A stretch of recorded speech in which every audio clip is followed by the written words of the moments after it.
Hello everybody and happy Hootie Hoo Hump Day. I just tried to do a Periscope live broadcast and I knew nobody could hear me. So I didn't want to go through all of that great information and all of the great announcements and nobody can hear it. What's the point of doing it? So I just went ahead and did a YouTube video.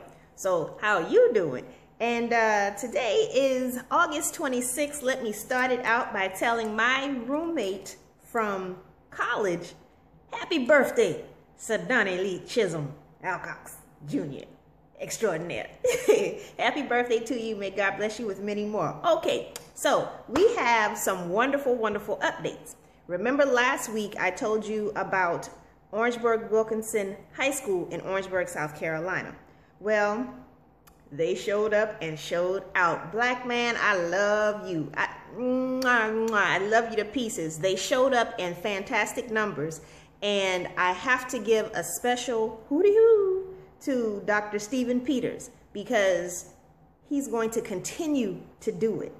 I always get excited about everybody being excited at the beginning of the school year. And then as, you know, the days go on, people get a little tired and things kind of fizzle out. However, this gentleman has said that men will be lined up every Monday, first Monday that is, every first Monday of the month for the rest of the school year. That is how you follow up. That is how you're proactive, and that's how you keep students engaged. It's always great to be there in the beginning, but to be there constantly, to let them know that they're constantly thought of. Much love to you, Dr. Peters. Okay, now, I have an announcement. No, should I tell you? Yeah, we'll tell. No, I'll wait till a little bit later.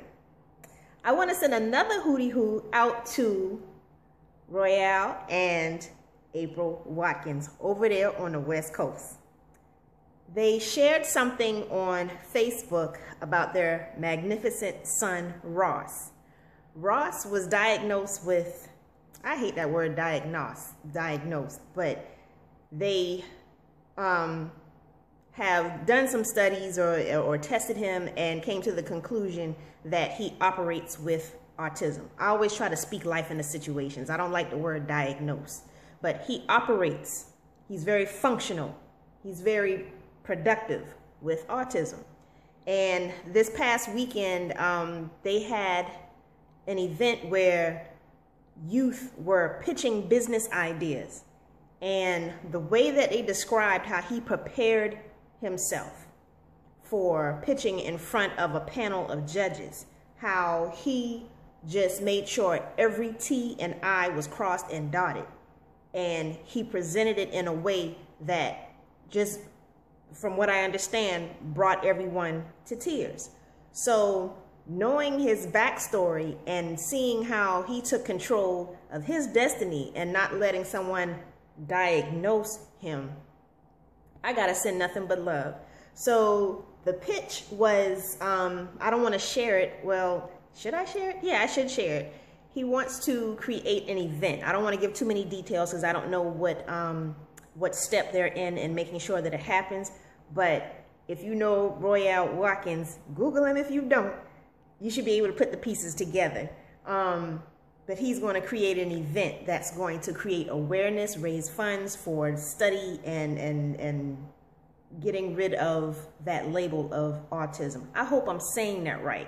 I've had students who have been productive in my class and they were productive with autism. So I always say students have learning differences, not learning disabilities. But I wanted to send a huge shout out to Ross that I see you and I respect you. You don't let anybody tell you what you can and cannot do. You take control of it and you do it.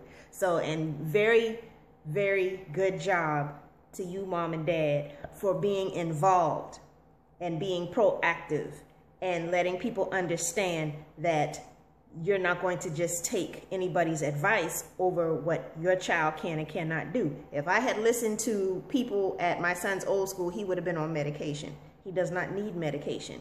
All he needs is structure and accountability and expectations, and he thrives every time. So parents, stay involved. Okay, got to give a shout out to Nubian Roots Cultural Center in the QC, Charlotte, North Carolina. They are facility that highlights a lot of information about African Americans, about our culture, our heritage, things that are not going to be found in anybody's textbooks, things that have been lost for years, ideas and ideologies, or just artifacts that we didn't know about. And let me tell you something. They posted a picture of a young lady from a certain tribe. And when I saw the picture, I was like, oh my gosh, that looks like my niece.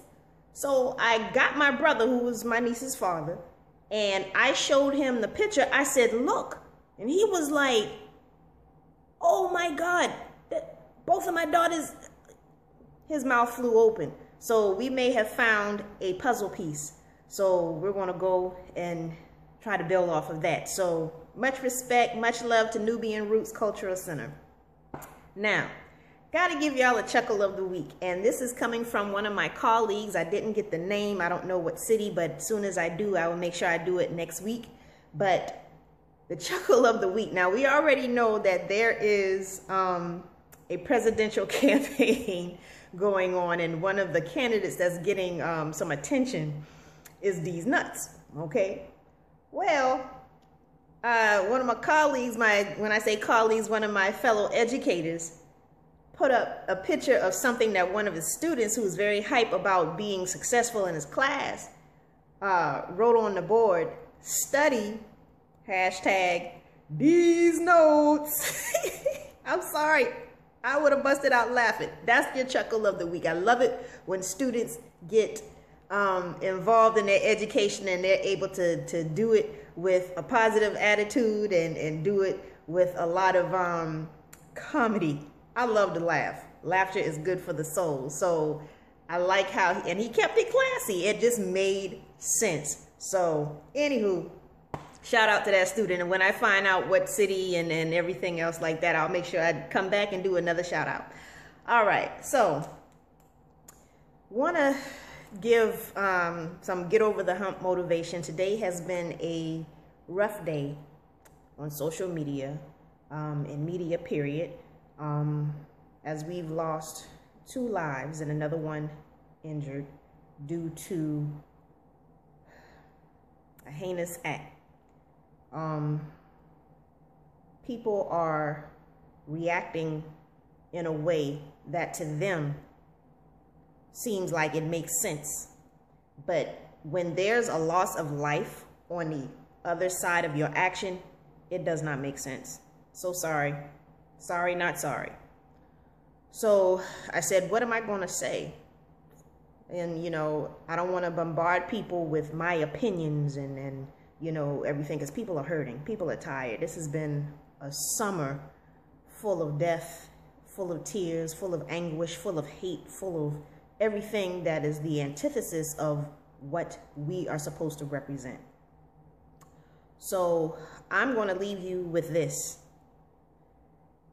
When people are convinced in their madness and they're able to walk around confidently in their madness, you should have no problem walking around in your greatness. Be convinced in your greatness. It does not matter who signs on, who supports, or anything else like that. If you know that what you're doing is going to bring light and love and just encouragement and just everything positive to someone's life. Like, for example, I don't know who's going to watch this video. I might be the only one watching this video. But all I know is I have something to say, and somebody somewhere is going to feel as if though they can go on another day because of something I may have said. So never ever dim your light. We've heard it so many times, but while people are walking around convinced in their madness, that should be all the more reason why you stand up tall and walk around proud in your greatness. Everybody, take care of yourself. Take care of somebody else. Be kind to yourself. Be kind to others. This is your